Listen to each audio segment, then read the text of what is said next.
You can't really see it the other way. Oh, hi! As usual. As usual, yeah. And I noticed my Zoom. Oh man, are we together? We're together. We're together. Lighting. Yeah. No, no, no. Hey, welcome back. Good to see you again, Fati. Good to see you too, Rick. Yeah. So I, I, you asked me how my week was, and I said it's been like rock and roll. It's been in a Mm. just so just bing, bing, bing, bing.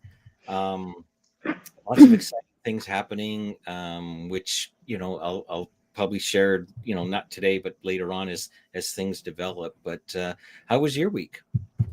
Rock and rolling with you. I mean, not with you, but from, in the same sentiment, like Yeah, literally rock and rolling, my personal life, just a lot going on up until this morning, yeah, this afternoon. Yeah. yeah. No, So that's it's great. been, it's been a little bit of a roller coaster, but hey, we like it. Yeah, yeah. No, it's our life, right? And but today, I'm super stoked. Is that still a word? I'm Yes, excited. it is. Okay. Look at me like doing like a check on your language, and it's not even my first language. Well, I tell you, like I have I have grandkids that are teenagers or well into their teenagers. One's in university, and sometimes I throw words out, and they go, that's we haven't used that word for like 20 years. It's like okay, Possible. it's possible, but I like it. Okay. Anyways, um, I want to give as much time as possible to our special guest today.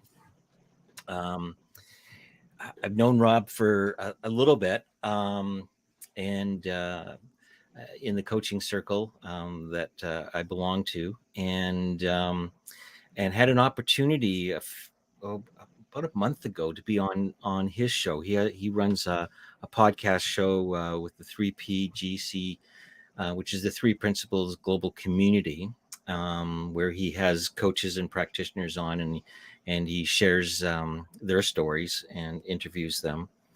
And it was such a wonderful experience with them. And at the end he says, "Well, is there anything I can do with them with for you?" And I said, "Yes, be on be on my show with Fati." And there was absolutely no hesitation.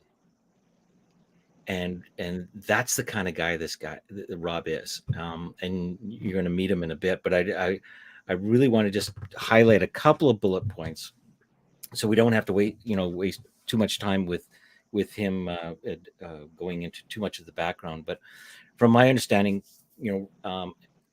Rob's retired from spending 21 years in active duty with the U.S. Air Force, and he might share some of his experiences with that, and some of the repercussions and through his journey with that. He's also a certified coach through the Super Coach Academy, which is put on by Michael Neal, and he's a public speaker, a motivator, mentor, and the founder of unFIT, which is part of his branding and part of his coaching practice. And without further ado, let's just bring Rob in to our stream. Hey, Rob, good to see you. Thank you. Thank you so much for having me here. There, Man, we're this gonna this here, rebrand. Rick, I got this fancy. This is when your friends, when your friends invite you somewhere and then you show up and you realize they taking you to a very nice restaurant. This is Rick, I was backstage. I was backstage and y'all just bro, this is legit it. Like this is it. Like I'm in. Oh Yeah, Rick, man. Rick knows what he's doing for sure. Well, Oh man. anyway, so we got uh, Angela, Kelly, thanks for coming on, and Rob. We've gotten a lot of people are joining us today, so it's pretty exciting. But now that I've got everything all, so let's just get started. Like please, Rob, tell us a little bit more about yourself and what you're all about. Ooh. Well, okay, that's too big. Nice, big, bold question. Is it really? Well, I tell you, I love being human. Yeah. But we'll start with that. I really get excited every day I wake up. Mm. Just with what I understand how the human experience works, it just makes it exciting. Doesn't mean everything always goes well, but it does just make it significantly easier than I've ever experienced it before. But in reference, in essence of what you were asking, in the sense of more of the things I've done, and as you say, bio resumes and things like that, um, I would say, like most, spent a large particular time searching outward for something that was always inward. And for me, that looked like, as a youngster, gang activity. But I do want to preface low-level gang activity. Like I knew I didn't want to be the kingpin, so I would steal a little bit, but I'm not doing no shootouts. You know, like I wasn't top tier level gang material, but nonetheless, nonetheless, I joined. I love that there's the tier level. Yeah. Some guys are just stone cold killers, man. That's just what they do. But I wasn't that level. But again, it was as I look back at it, I was just trying to get accepted. I was just trying to get accepted. I was an athlete. So of course my teams and things, that always was somewhere to play. And when sports didn't pan out for what I thought was going to be a monetary opportunity, then I decided to join the military. And so my thrust into the military was probably one of the biggest changes of my life, for a few factors. One is my only understanding of the military was what had happened with my grandfather back in the Korean War, and it was very racially driven. So in my family overall, the military wasn't an option, in a sense. But years later, my mom's husband, my stepfather at the time, and whom I would look to as a father, was in the military reserves. He was in Army Reserves. And he deploys in that first Iraq Gulf War in the early 90s. I was a freshman in high school. And I remember when he came back, I wore his Army uniform, his Army PT uniform, the Army hoodie, sweatshirt, and jogging pants to school. And the respect people gave it was like, whoa. Oh, I should go in the military. Because they were, again, it was looking outward to get the inward feeling. This was the first time our generation had seen something like this, the invasion of another country, the Iraq, setup. It was like, whoa, what's happening? And then this feeling of whatever, the way they responded to seeing Army on my chest made me believe that was it, And so my godmother quickly told me Army wasn't it for me. I think in a way she kind of meant because I'm not top tier, I'm soft. I think she was trying to say I'm soft, Rick. Wow. That's what I think she was trying to say. Give it to you, gentle. No, but what she said was just look at the Air Force. And so I did, and I looked at the Marines as well. But the Air Force was the one I ended up going into, and it was probably one of the most interesting 21 years I've ever had in my life, honestly. My education, my leadership training, my experience, my shaping of the world, everything about who I thought I was came through the lens of being a military member. And that was great until I wasn't a military member anymore. And now it's back to square one again. But the problem now is it's back to square one with all these years of accomplishments. It's back to square one where people used to, do whatever I say, when I say it, how I say it, whatever, having teams that I was a leader over. It was no more deployments. It was no more nothing about my life was the same. And here I was trying to still run that rule book as a civilian, and it just didn't work. And then I met Michael Neal. And in a weekend, he got me to see something that I never saw before. Me. And when I saw me, I kind of loved me a little.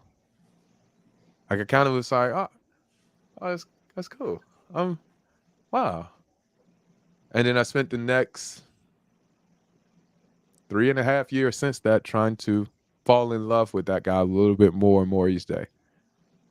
So it looks like whenever I participated in something that causes somebody some discomfort or pain, that I'm there to at least accept my responsibility for it. Ooh, having conversations and loving people that don't necessarily have to believe anything that I believe, that helps me fall in love with myself a little bit more. Dropping judgment on any person that I haven't physically had an experience with to feel that way, only because of it being a story told to me or a narrative driven. Dropping those biases make me fall in love with myself a little bit more. And then I start noticing the more and more I fall in love with myself, the more and more I couldn't help but to love everybody I was meeting. Like it was like this love thing was almost like I was sneezing it on people. Like like the more and more I started loving myself, regular people I could say I love you to.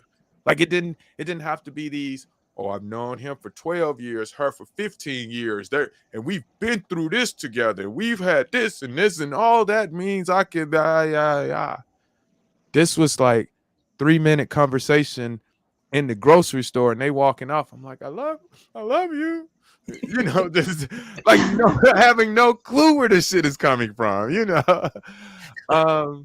and so then about 2 years ago, it finally settled. This is it. This is it. This is what understanding who I am is. It's knowing that I am love. It is knowing that I'm energy. And it's knowing that whatever I choose to do with that, it's just going to be my best understanding or expression of how much I love myself with any action that I do. So whether that's, fight somebody, which I'm not too far from if it pushes to that, or hug somebody, which I love doing. The spectrum is as far, pendulum can swing as far this way as that way. And I think what I love most about where I am now is that even that doesn't scare me. It just makes it fun. Just makes it fun. It's like I'm okay. Like I'm okay. Yes, I've been through a bunch of shit, man, and we'll probably talk about it at some point. But I'm okay. I'm okay. I love the fact that you're pointing to, different parts, loving different parts of yourself, not just the parts that meet the expectations that you set, but even the parts that, perhaps are angry or, not just the parts that you judge to be good, right? Yeah, well, when I realized again, so for instance, let's say me and you had an argument. And after that argument, I'm sitting and I'm thinking about it and I get all angry again. Well, what I begin to realize is that I used to focus on the anger as it was the problem. And then I started realizing that no, anger was just making me aware of a problem. It's a signal. Yeah. Yeah, it's a signal. And so when I started catching the signal, then I started realizing the only way I'm in an argument is if I'm not listening. I don't have to always agree, but arguments are because we're not listening. Arguments aren't because we disagree. Because there's a way I can disagree with you and you could disagree with me where it never has to become defensive. It never has to become where we feel like it's you versus me, us versus them, and we get to this fighting of each other. No, that war ended. Like I say, when I fell in love with myself because I fell in love with a human being. And so it made every other human being just as fallen lovable to me. It was kind of, that's my plan, my personal plan of how I want to end human suffering in the entire world is to first rid myself of it, because I think that's going to give me the blueprint. And everything that I can let fall off, everything that I could see a different way, those are the things I'll get on stage and say. But I also say the stuff I get hung up on. I literally just started helping to lead the LGBTQ plus IA listening groups, because in the communities I grew up in, there was a bias placed there. And in the military, it was literally the rule: don't ask and don't tell. Mm, And yeah. I didn't see till late. I moved to Los Angeles after retirement, going to a hospital with my cousin and defending him, and him feeling like he needed to tell me he was gay to continue getting like, he was like, I just want you to know, since you know you're doing all this for me, that I'm gay, as if that was going to make me stop supporting him. Mhm. Yeah, change what you would And do. Yeah. yeah, but the fact that's been his experience, though, kind of woke me up to, wow, how blind I was to it. Mhm. And so for me, it's intentional now. The next group I want to help out is the one for women. Oh man, I was an Love that. asshole when it came to, again, I'm an athlete by male dominated sports, and then I went into a male dominated field of protection. My job was protecting United States Air Force assets, people, places, and things. Nuclear weapons, places and buildings that were in countries that were not supposed to be there, and people who had done some stuff in the world where there were people who wanted to kill them. So that was my job. And I get a team of people. When I was on a team and I grew, and then I started leading teams. And in none of the teams I grew up on was there women. And Mm. so I thought that was because women couldn't do it. And so when it came time for me to hire, it was like, oh, we're not hiring women. We're not, no. It's because it hasn't been done. We don't, it's not what it is. And and all of this shit that wasn't true. And the first deployment I put a woman on my team won any and every award that was possible to win from that point on. That's right, Cindy Lancaster. I'll never forget her name. Like, I haven't talked to her since that deployment. She was a fucking rock star. You hear me? That's Like, she awesome. was. I mean, man, when I say that, now again, she's my number, she's under me. So I'm team lead, she's under me, and then we got 13 guys under that. When I say there were some times I would say something, and I know everybody would look at Cindy to make sure she was okay, even though I was the boss. And I know there was times I looked at Cindy when I said something to make sure, like, I'm gonna say this. We got, it was just her presence, the way, the difference she brought, the change of way we looked at security, because she couldn't just run up and fight somebody hands on. She could, but Mm. she probably wouldn't, win too many fights. One with Rick, then right behind Rick comes me, and then another 6'4" guy, and another, no, yeah. But the way she saw security was like, whoa, oh, what if we added that? And so now we got the muscle to fight, but what if we ain't got to? Okay, Cindy. Okay. That's how I made my bones. That's how I made my bones. I went from that deployment back to the Pentagon, and from there I got to choose to go to special operations. All because she taught me that just because I could fight doesn't mean I have to. I love And that. so my interviews then went to, wait, how do I not get in danger? We got intel. Nobody was going to ask intel questions. So now I'm going down. You know how I'm, like, I talk to everybody. I'm down in the intel. Hey man, what's up with this country? How they act over there? And I get the info, and I'll be like, we need to adjust. We need to move. Like, it was using everything that was available to us to make decisions, not just thinking because we got guns and because we've been to a few years of fighting classes that we were somehow fucking superheroes. Like, that just didn't make sense.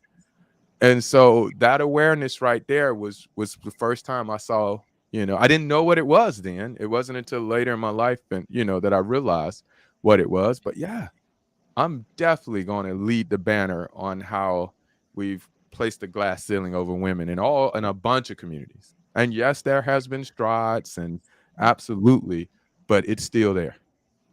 You So know. true. And what I like about that story is you, and maybe what I feel you're pointing to is sort of these boundaries that we have kind of put ourselves on, Oh yeah. and we've labeled them and done all sorts of different things with them. But to realize that there's more outside that boundary than ever Ever. would be inside it itself, right? Yeah. that that to experience that there's, oh, you mean there's another way of looking at this, or there's more information that I didn't know about. Mm-hmm. And it's a perfect, I want to, you I asked you what would you like to speak about, and you said, like, balanced health, was the title you came up with. But what you're speaking to is a perfect metaphor around that, knowing there's more than just what you see in your own little box that you put Oh, together. absolutely.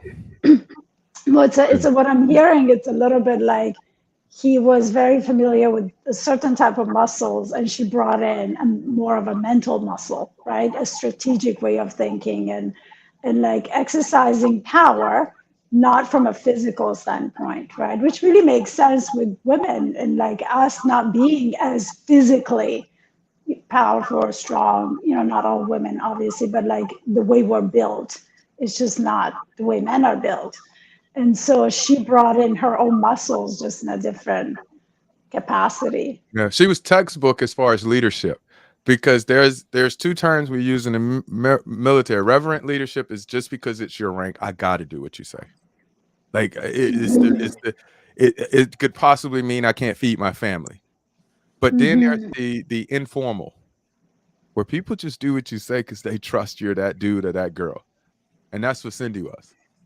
Like that, it was something about it that they just knew she had it, and people would look to. I look to it, you It know. almost sounds like they wanted to follow her leadership, Yes, not out seriously. of fear, but out of No, no, looking it up to wasn't out her. of fear. It wasn't out of Yeah, fear. It was she. I don't know. She just had it. respect. Yeah. Yeah, she just had it. And it's funny because she later I end up getting in trouble because people thought it was something I did. So they start sending me a bunch of women and I couldn't make more Cindy's. Like it was like I didn't make Cindy the first one, but I had a bunch of girls get hurt under my watch because I was trying to do what we did with Cindy. Cindy would fight like with us, and then we got to fighting behind her. I mean, again, just yeah, she was just eye-opening for me. She was just eye-opening for me. But that's what Rick, to your question, that's what the brand is. Okay. It was my realization that most of my suffering that I was feeling in my life was because I was fitting my life into some type of box that was prescribed for me, not by Okay. me. It was set up and given to me. So there was this box of how I am supposed to respond as a black man to any type of racial incident. Get in that box. I don't give a damn whether you feel like that or not. Your response needs to follow accord with the box. Well, then there's the box of how veterans are supposed to respond. Then there's the box of how fathers, and then this box. And I was having a lot of problems with those boxes. They felt restrictive. Some of them, though, I played very well in. Some of them was super easy. But some of them was very hard. And it kind of was what you said. I got a glimpse of like one of those. Wait, what's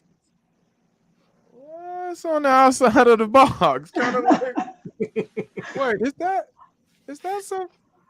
Man, let me go on the other side of this box and see. Let me stop playing, and got out there and was like, oh. And then I really start looking at the boxes that I thought were even fun to stay in. I ain't even want them anymore because they were restrictive. They were restricting what I thought happiness meant. Because the box said you can only be happy for so long, then something's going to happen for you to be unhappy. But the other box I had was like, peace isn't a real thing. It's a figment of our imagination type thing. No. In that box, that's what it was. But once I got outside of that box, anything became possible. It's just like Rick and I talk so often about labels and how labels just really restrict us, right? Just Yeah, really box us in, right? yeah, Labels box us in into that description, and often the label and the way we give it meaning is so subjective, right? They're good for cans, yeah, right? I mean, yeah, when I'm looking for something to eat, I want a label. I yeah, want, it's like, Yeah. yeah, that's it. But yeah, for people, no, no. I mean, yeah. and there was a perfect example, like running. When we accept labels of people, right? Then that becomes our experience of that Mm-hmm, person, mm-hmm. and it's so limiting because now, and even innocently, you took that first leader and innocently attached that to the rest of the Yeah, other fellows that were yeah, coming in, yeah, right? yeah, And it's like, why aren't they all the same? Like, we're so unique and different yeah. that for me to put a label on anybody is such a disservice to them, Mm-hmm. and I've done it. I have done it, and and to realize that and understand, I just there's a grace that I fall into back to that it's sort of like, please forgive me for that, Yeah, right? yeah. Like you you are not your label. Mm-mm. The label is the color T-shirt I picked for the day. Yeah. I It's a put it little on. bit what Well, what Rob. it's with fatigue. It's hard to say because Yeah, yellow and pink. And, it's the color I chose for the day. yeah, But absolutely. it goes back a little bit to what Rob was talking about. The moment that he started like having the way I heard it interpreted that was having compassion for yourself, right? Mm, Accepting yourself more, seeing yourself for who you truly are, then that started happening on the outside of you towards others as Yeah, yeah, well, yeah, right? yeah. Because our toughest critics. Like we're with ourselves the nastiest. I mean, Mm-hmm. if we could record our thoughts, right? We don't really talk to anybody else the way we talk to ourselves, right? And so the moment that you can apply that compassion towards yourself, you really are creating a skill that's really useful to the rest of your life and relationships, right? Absolutely, absolutely. I remember saying, um, so there's three. There's been no, it's been about three like natural type disaster type things that's happened in my area I live to. One was the Woolsey fires. It's one of the worst fires in the Santa Monica Mountain area. Burned for months and burned a lot of stuff. Had to be evacuated because I live in the mountains in the canyon, and so it Mm. came up to the house where we had to be evacuated for like 2.5 weeks or whatever. And when we were evacuating, we were going down the road to PCH, Pacific Coast Highway, to kind of get to the city. Um, the first place I pulled over, there were people who didn't know where they were going. They were just like, where are you guys going? Where? Because you could see the flames and the smoke coming over the horizon off the mountain. You could see the panic. You could see the fear in everybody. But everybody was trying to help one another, talk about where they were going, offer resources on where to get stuff. It was just a totally different feel. About 6 months after that, everybody was cussing each other out again. It was like, fuck you. I don't know. You straying on the side of the road. Don't care. No. It was like, huh. And then we had a nightclub shooting and some other stuff happened with some water, and people went back together collectively. And I started going like, whoa, how do we do that?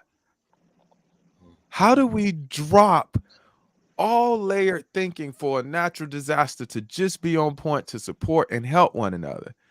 And then the farther and farther we get away from it, we pick back up the thinking Mm. and stuff and the labels and the things, and then it gets back separate. But everybody's that still can with nothing on it when we're in a natural disaster because we can't fault anybody. It just is. Can't mm, fault anybody. It just is. And so since that's the only truth that stands with that, you could get out in the middle of the hurricane if you want and scream it's personal. You know, if okay, you can, but the hurricane isn't. It isn't personal. And that's why, you know, it's so funny. And what happens is we become a community. The moment we're faced with truth, we become a community. There was a guy in the military that, and I'm only telling this story not to highlight any particular contrast in us, only to show you again that when faced with truth, what it could do. We had faced death a couple times together. And I thought we had a shared experience of life, so to speak. He was a Marine. I was an Air Force guy. We had been to deployments a couple times. We was in the gym working out one day, and he goes up to take his shirt to wipe the sweat on his forehead, and I see the swastika tatted on his chest and stomach. I thought about for a while, like, whoa, huh? You know what that did? It changed our day-to-day talk. You know what it did about me feeling like he was capable of shooting over my back and covering me? Nothing. Because death is truth. We didn't have any small talk from that point on. But did I ever not trust him to cover me? Never. Not once. Never. Did I second question him being on my team? No. No. We just didn't have small talk anymore. So when people are faced with truth, we become a community. He had kids he was fighting to get back to. I had kids I was fighting to get back to. He had a life he thought was worth preserving for whatever it was that he was trying to get back to. And I was also. It just so happened only one of us knew it was the opposite sides of the track, so to speak. Right? But again, when faced with truth, we become community. Neil, welcome, Neil. Saying, is it because in those disaster moments realities are merged and therefore our natural love for one another comes out? I could say that. I like the way he's putting it. Yeah. Yeah. I mean, I could definitely see that because it's something to the reverence we have for things that are outside of us, our control. Like if you saw, I don't care how many, you could be Fati or Rick, y'all could have been driving your same route to work for 10 years and see a few people walking to this. But if you know for a fact the storm is coming, these people are probably going to be trapped out in the rain. Y'all probably going to, hey, are you good? At least you're going to ask a question. It's somebody walking with a bunch of bags. Normally, everybody free to move. But when you know danger is on the way, everybody's kind of like, all right, make sure you hurry up, get home and shuttle up and make sure you cover your window sills. We get to helping people all the time. These are people who are there every day anyway. Yeah. They're there every day anyway. We're more aware of it, like Neil said, was because we're recognizing like we're in the same boat. We're realizing we're the same. Because Miss or Mr. Hurricane don't give a damn about either one of us being rich, black, white, this political affiliation, that political. That is not what caused hurricanes to come through. It's not what caused earthquakes to come through. So they don't care about none of that. Let me sorry. No, I was just going to say it's the ultimate expression of the fight or flight, our instinctual need to survive, right? Yeah. So we all have it. It just comes instinctually to all of us. So of course there's bonding in that because we recognize in each other that instinct. I like that. Go ahead. I like that. And I've experienced that in the emergency services too, like natural, some of the disasters that and events that I have been on, whether it's an apartment fire or whatever, like people who have never really talked to anybody all of a sudden are now merged, right? They become one voice. They have a common mission or vision or whatever thing you want to call it. But I'm gonna throw this question out, and I'm not sure if there really is an answer to it or not. But I would love to explore the fact: do we actually need a disaster to experience that? No, no, we don't. No, we don't. We don't. The only reason I think disasters show it is because we have gotten accustomed to ordinary not being so extraordinary to us. Do you want to? Okay. Meaning, we've gotten so used to what we think things are that it takes something so big to get our attention. We're so consumed in ourselves that it takes something like a natural disaster to give our attention. Do I think we need it? No. You know what makes it happen for me now? Hmm. Making eye contact with the other person. Hey, how you doing? You okay? Everything good today? That's it. That's all I'm saying. Like somebody on the side of the road trying to change a flat. You ever been on the side of the road trying to change a flat where cars are flying past you at 90, 100 miles? Maybe just somebody saying it's safe. They ain't got to be in your area, so to speak, if you feel uncomfortable with that.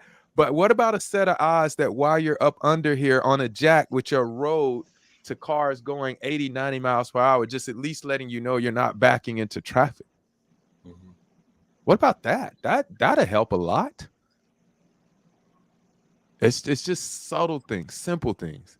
Why are we taking 80, 90-year-old women like they're, or men for that matter, that are barely making it across the street as if they're going to just automatically turn into these kung fu masters and kick our ass? Like, why won't we help them with their stuff? We see them barely walking. They got bags draping from them. You know, it's a approach. Hello, ma'am. Hello, sir. Can I help you? You know it, Rick. We got to ask before we can touch you anyway. You know, can I help you? That's all that's the simple things I'm talking about. Just when you feel somebody in need, man, just offer a hand. Like just for a second, come out of all of your world and just offer a hand. They could very well tell you to go to hell. True. You know, it didn't happen a couple times. Don't you touch me. You know, all of that, right? Cool. Cool. Cool. But my expression of love is the offer. Mhm. Whether you receive is all on you. The only thing I'm responsible for is my expression and my offer. That's just me, though. I'm just. I would say for most people, though, they need to reach that bottom, hit that bottom a few times, hit that, have that experience that pushes all of this that you're speaking to come out, right? Mm. For me personally, I feel like that was very true.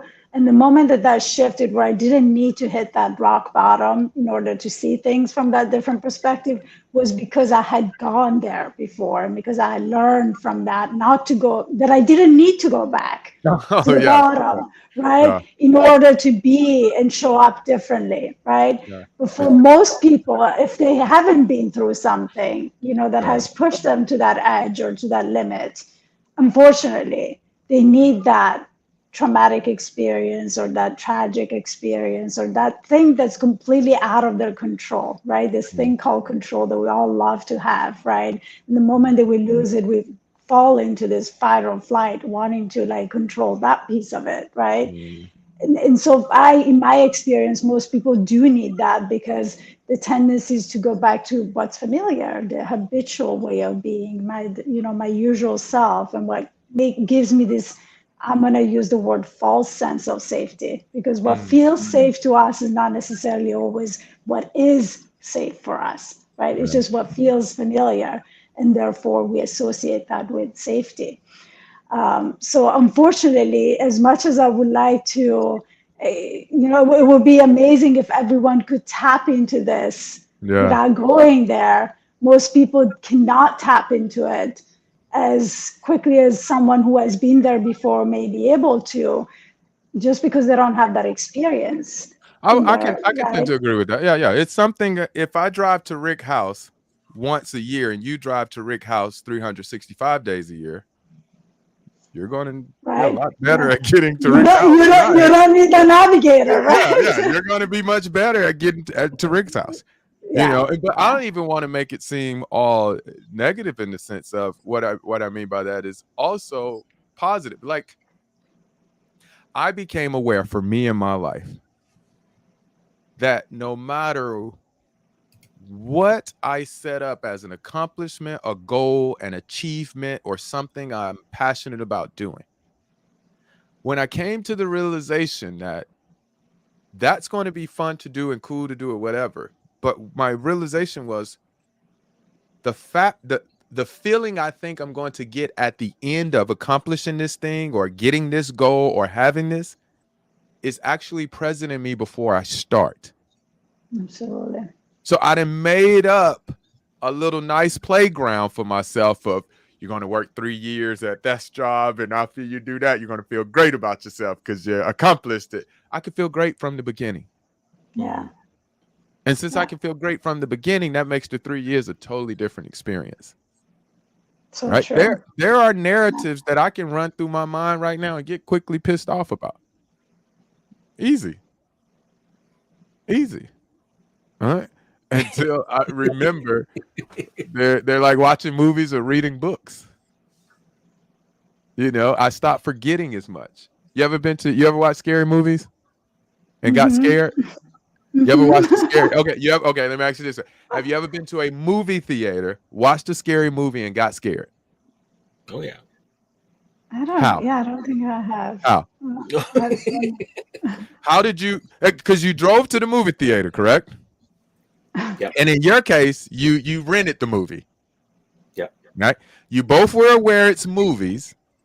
So that means no actors were harmed during the making of the movie. They promoted the movie, so it wasn't like the crimes were real because they let you know they're like. So you had to forget a bunch of things to be scared by that movie. mm-hmm. I just try not to forget as much. That's all. I love that analogy. Yeah. Beautiful. When I forget that I personally am connected to universal mind or the creative energy force behind life. When I forget that, oh man, shit in front of me looks kind of scary. It's like, oh, woo, popcorn everywhere. My whole life, popcorn everywhere. But when I go like, oh shit, man, I'm connected to mine. Can you give me a soda, please? Give me a Sprite, and I enjoy the movie. Right? Long as I don't forget, I can enjoy this. But the moment I forget, I'm Mhm. going to scare the shit out of myself. Absolutely.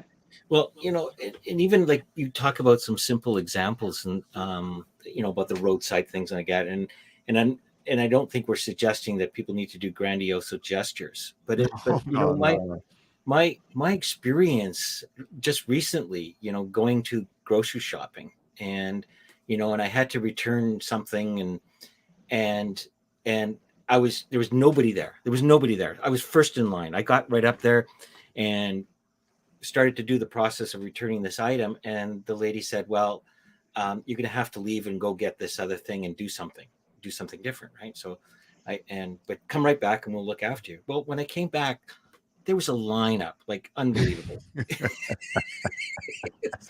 It's like, I go, really? Yeah. Now I got to walk to the front. Everybody looking like, who is he walking all the way up to the front? Yeah. I tried to do that, right? It's like I said, can I squeeze in? She says, no, you have to go to the end. And I'm looking at the end and I can barely see it. But, oh man. So, but I go, right? Yeah. But you remind me of dropping into that space where for me it was sort of like letting go of the fact that I had to go at the end of the line. Yeah. And all of a sudden everybody looked like my friend. And we started scheming about charging admission to the washroom because we just happened to be blocking the washroom. That's how long the lineup was, and all this kind of stuff. We were just having a really fun time. And before you know it, I was back in the front, and it was done. But I just feel that there's something about sending that kind of energy or synergy or wherever we want to experience. Having that shared experience, knowing that whoever was touched by that is also going to reciprocate. It's a ripple. Yeah, it's a ripple. Right? It's a ripple. And we don't know that, like, you don't talk about the ripple. Like, we don't know how far that ripple goes in the pond. Mm-hmm. Right? And I think that's what you kind of like, dropping these little ripples. They don't have to be big boulders Yeah. to make the biggest splash. But it really is a titration of, just dropping pebbles here and there when the moment feels like it. Yeah. And it's so funny because the guy you were charging for the bathroom with probably left and said, "I made that guy day talking to him. I'm glad I'm so open." You know what I mean? We don't know. That's what makes it so cool because he had his own reality or her Yeah. own reality too. They could have. That's the part that I just love about this thing, man. Like, just live it. Just really go at it how you feel you should. And let's see what happens. I've been saying it a lot. I'm trying to unlearn Mm. Mm, everything I learned from the moment I stopped being a kid. And here's what I mean. Like if we took 20 kids, all different nationalities, shades of colors, whatever labels, each one of them, we gave them 10 labels apiece that were all different. And I put those 20 kids on the playground. 9 out of 10, I got kids playing on the playground. Yeah. Period. Still, no matter what the label says, and Mr. Rob, can you hold this? They gave it to me. I want to go play. Right? They dropping their labels. I'm like, pick your label up, boy. You done dropped your label. Pick it up. The kids don't care. They wiping their snotty noses. They just play. When I then bring them back when they're 20, though, I can't get them to put down their labels to start playing. Mm-hmm. It's something about now playing with you, Rick, that's different. It's now something playing with you, Fati, that's a little off, that I'm not really trusting yet. So I'm just going to be reserved. And this beautiful playground is sitting there. Nobody's playing on it because we too busy. We would hold on to those labels and stuff and not. And those won't allow our hands to be free to go play, our minds to be free to go play. So I'm trying to unlearn. I'm trying to get back to where did I stop playing in the playground with everybody? Mm-hmm. mm. And identify with with all these labels that were just that I Yeah. just took on Yeah. unconsciously, Yeah. like I mean, that I even fell into. enemy, Yeah. and hero and enemy was one I warred with for a while. Hmm. There are people in this community, the three principal community in which I am a board member on. There are people within my community now who live in a country I once had referred to as a terroristic country because that was how the information was communicated to me, and that was the lens in which I was looking through. Oh my God, it was horrible. Mm-hmm. Like it was like, when did we just stop being human? Like when did the teams just stop being human? Like it's sad what's happening in Ukraine right now. It's sad what's happening in Russia right now. It's sad what happens in the Middle East right now. It's sad what's happening in the UK and what's happening in Chicago. It's sad when any human Africa, being, yeah. Africa, it's sad when any human being is losing their life in a way in which we don't know if it's, and I don't know if I'm making that part up either, because when we're born, we don't know when we're going to die, and we don't know how we're going to die. So I don't know if this is coming to me now as I'm saying it. I've said this a lot, but I'm starting now saying it. I don't know. Maybe that's just me holding on to that, because if I don't know when I'm supposed to die and I don't know how, then how can I judge any death as a not supposed to be death? Does that make sense? What I'm asking now, I'm asking myself now, like, Well, It makes sense. It makes yeah, sense because you're pointing at the way. I'm sorry, Rick, to interrupt you. Like I was trying to kind of put together what he was saying. You're pointing at the fact that we were conditioned to believe that yeah, something's supposed to or not yeah, supposed to happen. yes, But questioning even that. Who says that you're not supposed to yeah, suddenly die or die at 30 or like those are things that then we get attached to and we have a hard time letting go of. It makes the world unfair, makes things not fit in our box again, right? And it's not to diminish anybody's pain. It's not to diminish any no, tragedy. in A no way. tragedy is a tragedy, right? And it is especially a tragedy if it feels so to you, right? Mhm. But oftentimes we get lost in the concept that it's not supposed to be this way. and but we don't really question, well, who established the way it's supposed to be. So yeah, that's what I got from you, what you were saying, and I fully agree with that. That's why I like coming to the nice and spiffy shows. They fix it up for you. They fix your words up when you just put it out there and it's messy on these nice and fancy shows. Look, it's got time up there. I know we live. You know, they fix it all up for you nice on there. I Yeah, gotta I go love to it because StreamYard now. I'm still on Zoom. I gotta find StreamYard. This is nice. it's all rigged. It's all rigged. I mean, I love it because I see ourselves as just doing this very organically and Yeah. not being very techy, but I love that you're calling us professionals. Oh, this is super nice. I'm digging this. we'll take that. We'll take that label. Yes. Sure. Yeah, am I going to be able to live up to that? Well, that's a whole different. But and, I mean, I'm going to say this phrase because I've been accused of kind of looking at things always through rose-colored glasses. People always say, "Oh, you always got to. You're an optimist." Like you've got to look at that thing. There's a label for you, right? Mm-hmm.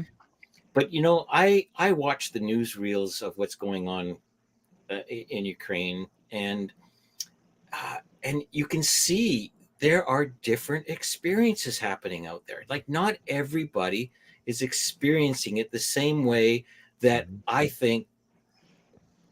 It's like for me that I'd be doing it a whole lot differently, or maybe I would. I don't know, because I'm not there, obviously. But I mean, I even noticed that in the emergency services, not everybody was having the same shared experience of an event that was happening in front of me. Yeah.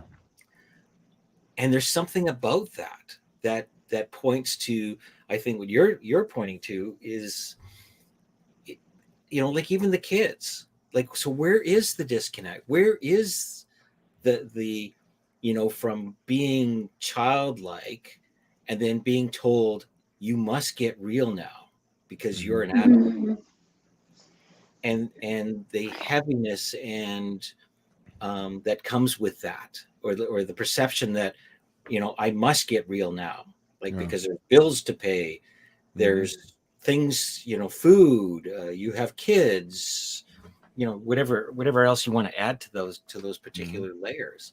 And you mentioned, it's like I want to get back to where is that childlike piece, right? So, and I've heard the term, like we learn everything in the first few years of our life, and then we try and unlearn everything during our adult life. Right?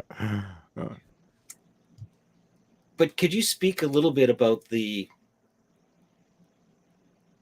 real part, like when the rubber hits the road? Where the rubber hits the road. Yes. I'm so happy, actually, glad that you brought that point up, because I don't want people to think me trying to get back to childlike innocence doesn't mean I'm fully capable and aware when danger exists and how to neutralize threats. Those are two totally different things.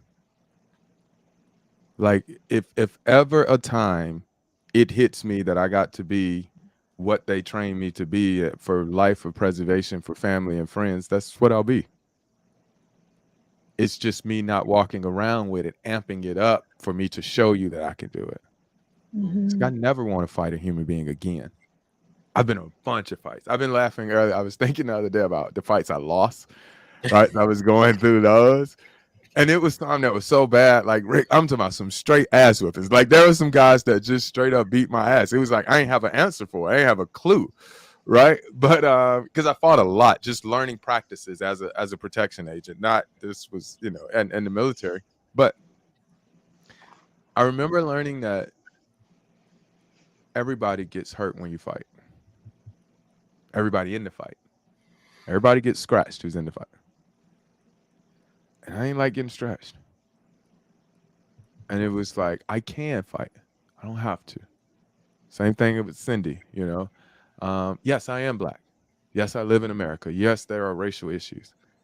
I don't have to lead with them, though, to change them. I'll be angry to change them. I could speak very firmly to growing up in Birmingham, Alabama, and things that, yes, absolutely, with ease. But I want it to be I want it to be expressed when I express it to you from the innocence of me as a child. You know, when a child says something to you, you just take it. He's like, Mm. you can correct him if it needs to be. Now, I do have those correctors in my life. My auntie Chris, Michael, those are people. Auntie Christine Heath, yes. Miss Bev, those are people who can call me at the moment's notice and be like, okay, your little young ass then got out there in the street now. Come on back home. And, you know, they could settle me when I've gotten out, because I consider myself a toddler. You know, I'm just now 4 years into waking up to I'm okay. I'm not broken. Like, I'm 45, I'm going on 45, but I'm just now in 4 years realizing I'm not broken. It's almost like some, who the hell is, what's this? You know, all new, right? So I don't want that. Being innocent doesn't mean gullible or vulnerable. Mm.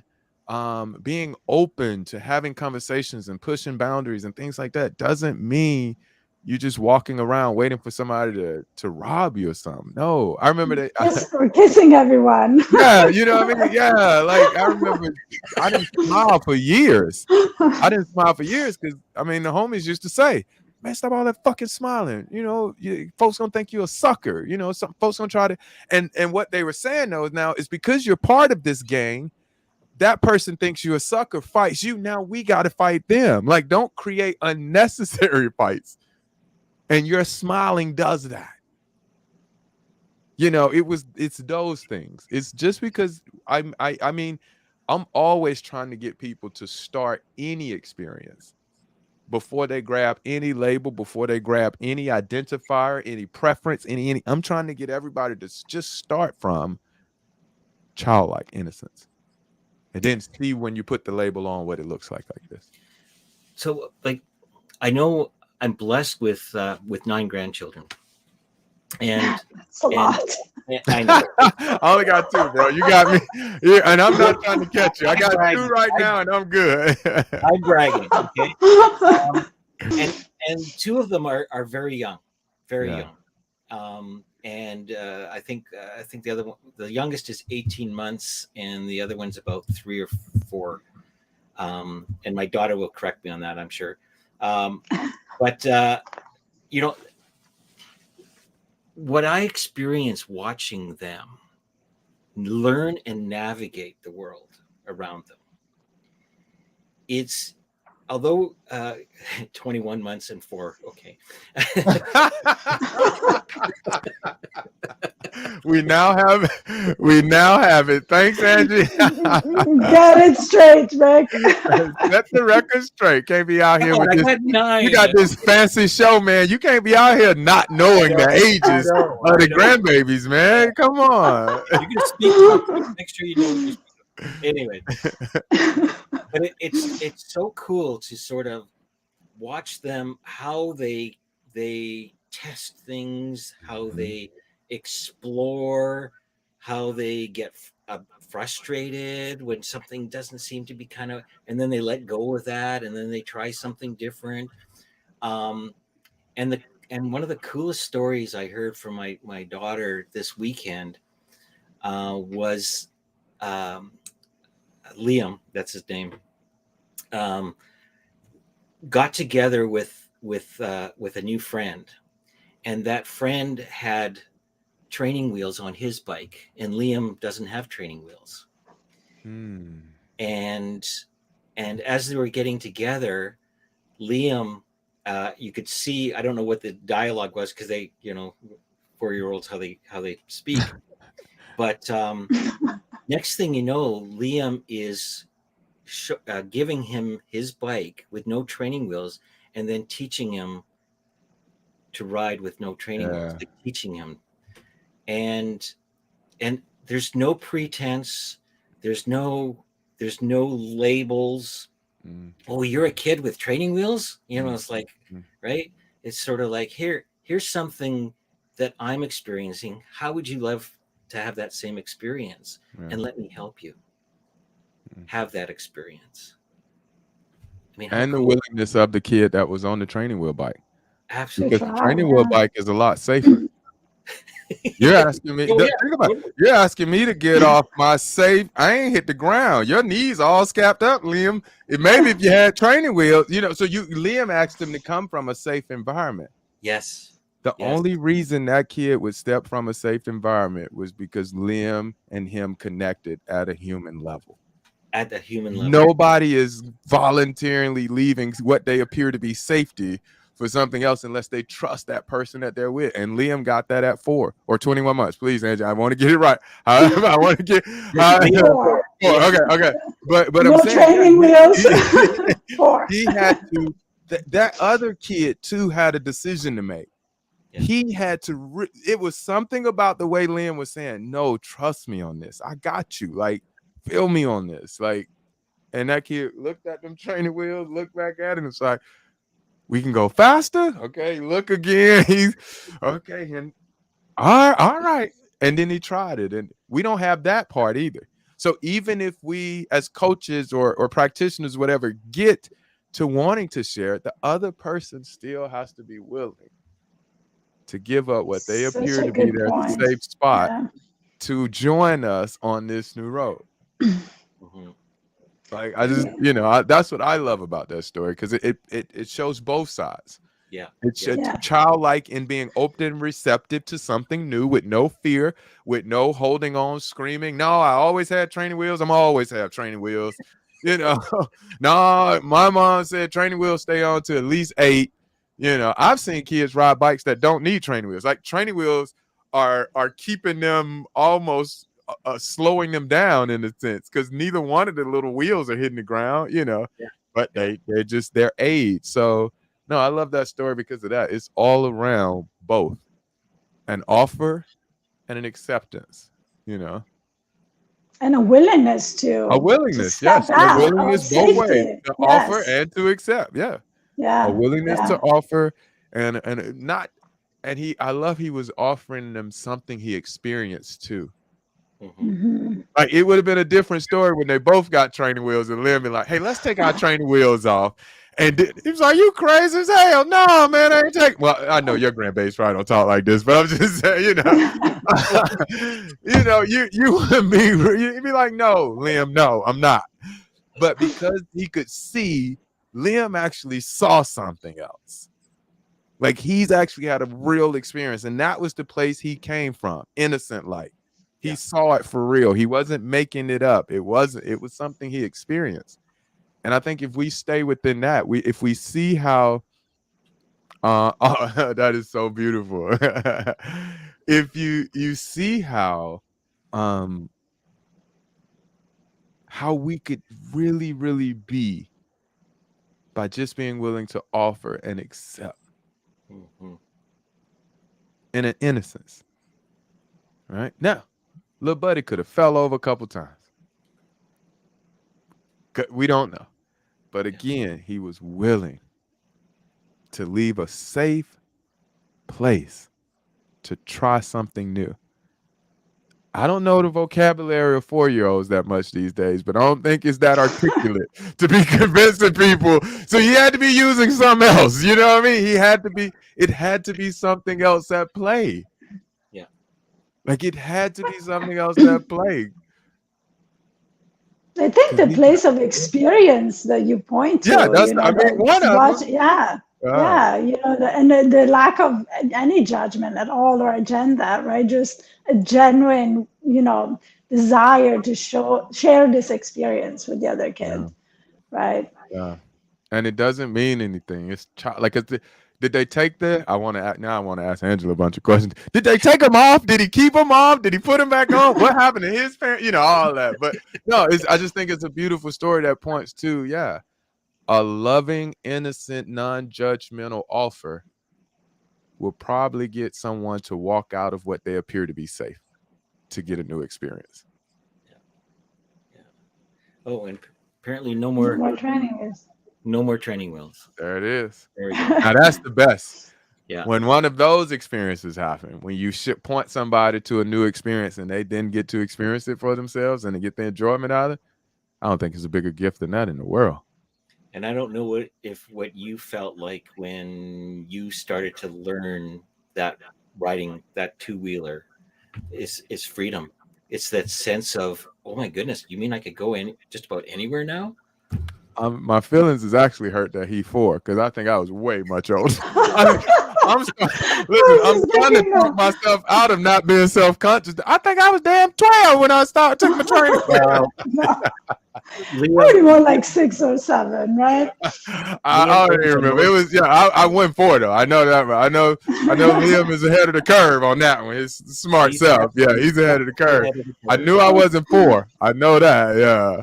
Yeah. Oh, I've got a video. Like I said, like no boundaries, right? Like he actually rides a 50cc motorcycle. Stop. What? Look, now you got caught. See that exactly? What? Yeah. So it's So Is that legal? yeah. Well, I don't know if it's legal or not, but it's so good for YouTube. Can we get this on a YouTube channel? Like a 4-year-old riding a motorcycle? What? But see, Oh, right away how we're kind of True thinking about statement. You're right. We just went through it. Yeah. right? We just yeah, went through. but I'm thinking physics. How can he reach? Oh no, it's just Is he very tall? That yeah. is so funny. No, I love that though. But I mean, it's so innocently how we, and even as a grandparent, it's like, oh, it's like the visions of a disaster, Mm-hmm. Yeah, yeah, right? yeah. But when I relax and remove that and just watch the expression and the joy that he's experiencing, it's like, yeah, the freedom and when he crashes, he gets up and he goes, puts his hands up, I'm okay, kind of thing. It's like, That is lovely. That is so lovely. Because I remember one of the hardest things for me in learning, I used to love riding motorcycles. And I remember one of the hardest things when I was learning to ride was thinking I would always fall.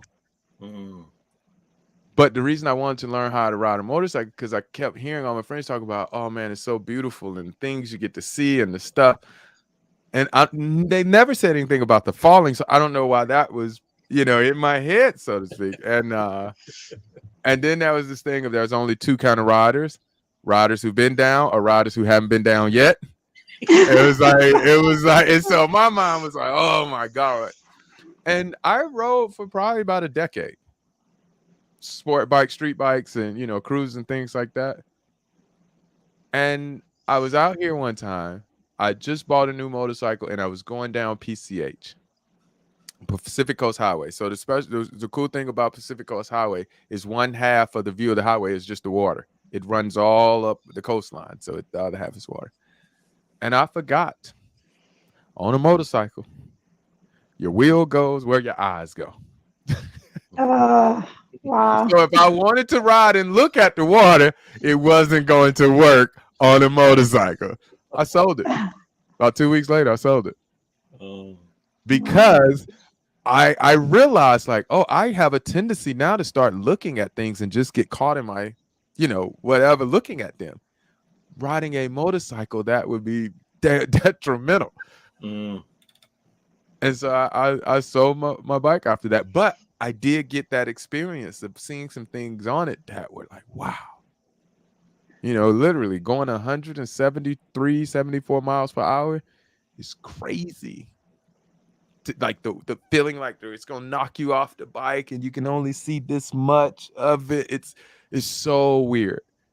But then kind of like, but I never went down and I was okay. Well, I was, trying to pop a wheelie. I scratched myself once, but yeah, I was trying to pop a wheelie and got straight up too far. I was like, oh, let it go.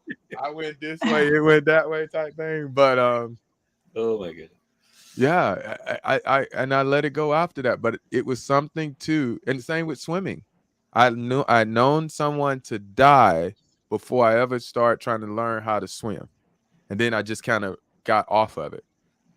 I start trying to surf because, again, I'm out here in California. I bought a full-on surf suit. I walk into the water hits my knees, and it dawns on my dumb ass I can't swim. So now, again, I could go out here and still surf. It doesn't mean I can't. It's Yeah. going to be a totally different experience, right? Now, and what I mean by not being able to swim, I mean, if I'm at a pool party, like a swimming pool, and you push me in, I could fight the water enough to get to the edge. So I know how to do that. But I'm talking about ocean water, like knowing how to see to go against the current, the shit they be saying. No, I don't know none of that. No. So I need to learn how to swim. Right. And so it's one of those things. No, just because, again, it's just these. Once we hear something, it seems like it takes more energy to hear something different, Oh, yeah. even if it's not true. Even if it's not true, it's almost like we run it up against that no matter what. It's like, oh, it's just something. It's wired in. Yeah, It's the it's program. something. It's I the don't know. program. Even so, and I know, technically we're kind of like, and if you still have time, Rob, um, because even when we're given a label, like earlier before the show, we were talking about your experience with post-traumatic stress, um, and some of the things that we have um, an understanding of, or what we think we have an understanding around it, right? It's sort of like, and I know for some of the responders that I've been having conversations with, initially it's like, oh, I've got this diagnosis now. Yeah. It's the end of my life. Yeah. And and I know we're innocently talking about, like bike riding and motorcycling and various other things. We sometimes don't see that as a connection of other real things that are going on in our life. Yes. It really is the same thing. Oh, no, this is different. No, it actually is the same. Yeah. Right? You're absolutely right. I know if you want to speak a little bit about that, I'd be grateful for that. But No, I love it. I mean, it's not much more on it to say. I mean, maybe I can give a different metaphor for it, but it's perfect. sure. I love it because I remember. I'm trying to think of one that would. So again, I said this a lot. My grandmother raised me. Most people know that my grandmother was primary. You know, I remember when my father became my favorite parent. And I don't mean that in the sense like I pit my mom against my dad, right? My mom has been there for it. So our relationship is what it is. But I didn't have my dad when I was growing up, like in the family home and things like that. And we went through a lot of riffraff, as you want to call it. And I remember when I realized the only problem me and my father had was he didn't fit in the story I had prescribed for him. Changed everything. And that one was hard to swallow because that's a parent. You mean like I made it, but it's my parent. They supposed to there it goes. No, because some He parents says he's supposed to. exactly. It's like I created what a father was supposed to be. Never being a father. Never being one. I created what was supposed to be and how it was supposed to be and what he was supposed to talk like and what he was supposed to be and what appointments he was supposed to be at and which ones he wasn't. And he didn't fit none of them because of him being a person and what was going on in his life and other factors at play. I remember one time I screamed, I hate you. I was screaming, I hate you, because he didn't come. I used to wait at the door for him. And I'm standing at the door, I hate you. I hate you. Now I'm screaming at the door. My grandmother walks in. She said, and listen, my mama is my everything. I love this lady. She said, you ain't going to be hollering at that door like that. You need to go on in the back and sit down now. And I said, but I hate him. She said, you can't hate him. She said, you a boy. She said, you don't know nothing about being a man. She said, when you become a man and you have kids of your own, if you still hate him, then you call and tell him. But in this house, you're going to love your daddy, whether he there or not. And I never understood that until I had kids. And I didn't fit their story. I didn't fit their story. And now we got problems. And I'm like, whoa, like, wait, I'm out here saving the world. I'm doing this. What do you mean I was supposed to be at the basketball game? I'm like they didn't care nothing about what deployment you got, what hero you think you are. No, you supposed to be at the game, man. It was like, oh my God, did I miss it? Because I had a hard story on him. So yeah, I see we create stories at every level. Even the ones we say about family, even the ones we say about friends, even the ones we say about ourselves. And they're very hard to get away from sometimes. Yeah. A boy named, what does that say? Johnny Cash's song, "The Boy Names." Yeah. So it's for me, it's that way. It's kind of like when I find myself caught up again, that's my signal. Oh, you really believe this story then, huh? You really believe this story. It's like, look closer. Look closer. Look with more love. Listen more. Peel back a layer of your bias. Something. It's a different way. It's a different way of this experience being for you. You just got to see it. Yeah. Nothing about it has to change. Just the way you see it has to change. Yeah. Right. And it's like, look for some. Yeah, look for some. And all I need is just a little bit. And so when it comes to people and things, I just find it better to start there. Mm-hmm. Did you get that breath? Okay, I just breathed too. Okay, so we know we both breathe. Got it. All right. Like, we're starting off on a good foot. You breathe, I breathe. All right. Did you breathe yesterday? Okay, I breathed yesterday too. Okay. You plan on breathing tomorrow? I breathe tomorrow with you too. Okay, Cool. At least we got that together. If that's all we got, man, we gonna party that up until we develop something else. But that's where we're starting from. We're not starting from, you're different from me. I don't know if I can enjoy you. I don't know what kind of conversation or friendship it'll be like with you. You don't know my story. I don't know your story. We don't blah, blah, blah, blah. Like, just saying that made it. Like, I just want to drink some water now, saying all that. You know what I mean? Like, but again, back to that innocence of the kid. That trusting and allowing everybody to be themselves and not having these stories. And now, if an experience happened where you feel Rick did something to you, then yeah, okay, then maybe you don't have as many conversations with Rick anymore. That's fine. There's a whole bunch of people out there. Okay, there's billions of them. Sorry that Rick, report Rick to human customer service. He was mean. Sorry, like, report him. Okay, like, but there are billions out there. Find another one. Okay, there's enough. I could find you 3 for Rick's customer service complaint. I got 3 people who'll be good to you right here. All right, we're gonna drop it.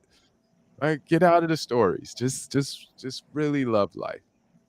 Yeah. Just really get into this thing, man, and really, really try living it.